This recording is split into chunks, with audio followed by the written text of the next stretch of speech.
Hello everyone, myself Ritu Kaushik, Assistant Professor in Civil Engineering Department from RPIT campus, Karnal.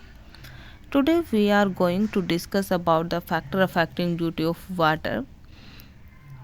There are the 12 types. First one, method of irrigation, system of irrigation, method of cultivation, type of crop, base period of crop, climate condition of area, time of irrigation and frequency of cultivation, quality of irrigation water, method of assessment of irrigation water rate, canal condition, type of soil and subsoil of canal, type of soil and subsoil of irrigated field.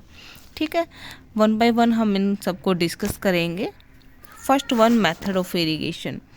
Method of irrigation में क्या कहता है? The method of irrigation और mode of applying water to the field effect the duty of water because the water application efficiency varies with the method of irrigation. ठीक है, तो इसमें ये कहता है कि मेथड ऑफ इरिगेशन पर ड्यूटी डिपेंड करती है, क्योंकि फ्रीक्वेंसी जो एफिशिएंसी होती है मेथड की, आप किस टाइप का मेथड यूज कर रहे हो, तो उसकी जो एफिशिएंसी होती है उस पर ड्यूटी डिपेंड करती है.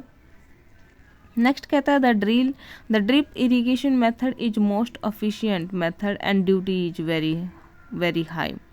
ठीक है, क्योंकि देखो जब आप ड्रिप इरिगेशन यूज करते हो तो ड्रिप इरिगेशन में क्या होता है कि वाटर जो होता है, जो इरिगेटेड वाटर होता है वो बहुत ज़्यादा होता है, और इरिगेटेड जितना ज़्यादा इरिगेटेड वाटर होगा ड्यूटी उतनी ही ज़्यादा होगी. क्लियर है? ड्यूटी का मीनिंग आप समझते हो? ड्यूटी क्या होती है? ड्यूटी का मतलब है कि कितने बेस पीरियड में कितने बेस पीरियड में आपने, कितने बेस पीरियड तो नहीं कह सकते क्योंकि हर एक जो क्रॉप होती है उसका बेस पीरियड अलग होता है, तो throughout the base period हम लेके चलते हैं. Throughout the base period 1 cubic metre पर सेकेंड के हिसाब से कि कितना एरिया आप इरिगेट कर रहे हो, that is known as the duty.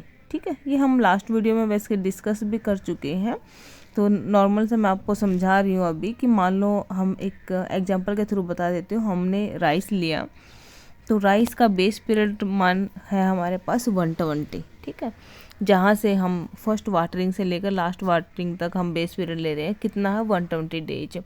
तो 120 डेज में आप 1 क्यूबिक मीटर पर डिस्चार्ज जो आप पानी दोगे 120 दिन के अंदर, तो आपको देखना है कि कितना एरिया इरिगेट हुआ, that is known as the duty. Second है in the sprinkle irrigation method duty is also high because seepage losses reduce. क्योंकि पानी आप दे तो रहे हो लेकिन कुछ ना कुछ लॉसेज होंगे, आसपास का जो एरिया वो भी काफ़ी इफेक्ट करेगा. तो 1 बाय 1 वो तो हम डिस्कस करेंगे. अभी सिर्फ मेथड की बात चल रही है. जैसे आपने स्प्रिंकल मेथड लिया, तो स्प्रिंकल में क्या होता है? वाटर को आप एज ए स्प्रे यूज करते हो तो काफ़ी एरिया इरिगेट हो जाता है, सीपेज के लॉस भी बहुत कम होते हैं.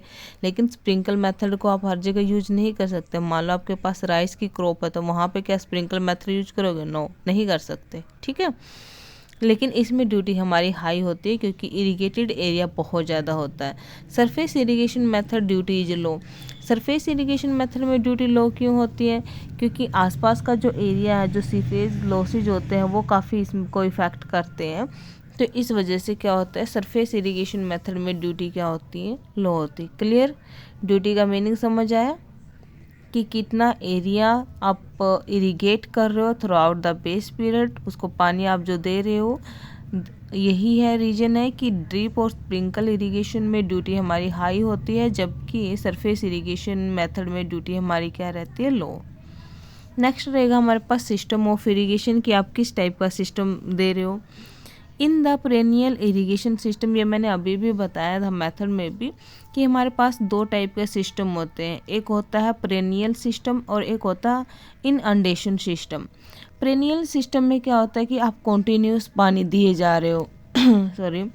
और इनअंडेशन में क्या होता है? डिसकॉन्टीन्यूस, कि आप लगातार पानी नहीं प्रोवाइड कर रहे हो. In the perennial irrigation system, the soil of the irrigated area remain continuous wet. Hence, less quantity of water is required for initial saturation of soil. For the perennial irrigation system, the duty of water is higher than for the inundation system. मान लो आपने पानी दे दिया है, ठीक है, evaporation नहीं हुआ है, आपकी ज़मीन है जो वो सॉइल है अभी तक वेट है, तो फिर आप सेकेंड टाइम फिर से पानी दे रहे हो तो क्या होगा कि पानी की रिक्वायरमेंट कम होगी और एरिया ज़्यादा इरीगेट हो जाएगा। तो इसलिए ड्यूटी क्या रहती है, हमारी हाई रहती है।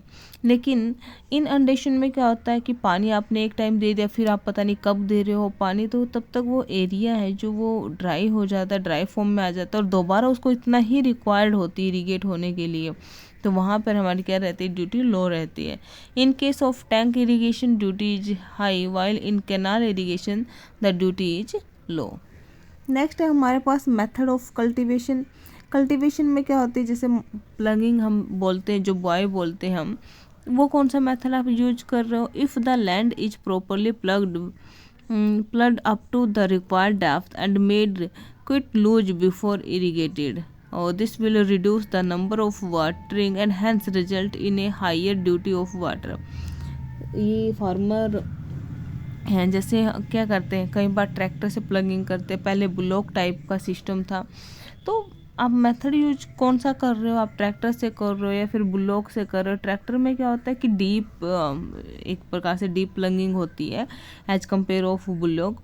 तो क्या होता है कि वहाँ पे हमारी जो ड्यूटी है, जो वाटर है वो काफ़ी एरिया को इरीगेट करता है, जिसकी वजह से ड्यूटी हाई होती है डीप में। लेकिन सैलो में ऐसा नहीं होता, जो बुलॉक टाइप से करवाते हैं उसमें ड्यूटी हमारी लो रहती है।